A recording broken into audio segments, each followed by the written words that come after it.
Fleet manager Gary Lentsch talks about why he prefers renewable diesel over biodiesel and explains the difference between the two fuels. We have actually been on renewable diesel now for a couple of years, and we started it kind of not quite sure what it was. UPS had come out where they had done some studies on some renewable diesel. They did a little over 6 months. They were running it throughout their fleet. And down in California, in the Bay Area, there was a couple of fleets down there that had been working with renewable diesel. And I think a lot of people are, what is this stuff? And the thing to remember with renewable diesel is it's not biodiesel. It's a different fuel. I think that's the first conception that folks have out there. And so when you say, what is renewable diesel, you got to kind of stop and go, well, what's petroleum fuel? Petroleum fuel is nothing more than the plants and animals from a couple million years ago, right? We pump it out of the ground. It's this big black gooky stuff. We push it down a pipeline. It goes in a refinery, and through a refinery process, we get fuels such as diesel and gas and propanes and a lot of other products.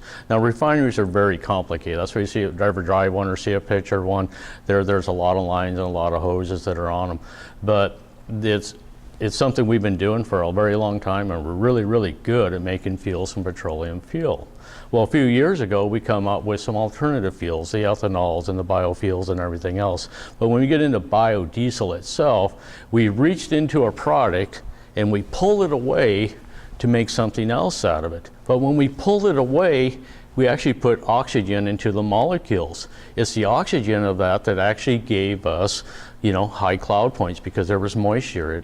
It allowed so we couldn't run in colder temperatures. We got algae issues that we had in some of the tanks. We had separation of fuel. We just had a lot of little things that really never made bio really successful. That's why a lot of fleets run a B5 or a B20, the manufacturer on there. Well, not too long ago, someone says, what happens if we just took the same plants and animals or the stuff we have today? There's a lot of different feedstocks for it.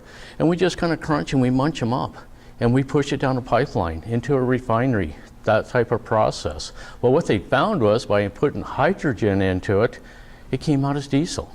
It came out as naphtha, it came out as petrol, or basically propane and other fuels on behind it. So aviation fuel, we're seeing a lot of movement right now in the aviation fuel using alternative fuels. Well, it's renewable, the source that we're doing with renewable diesel.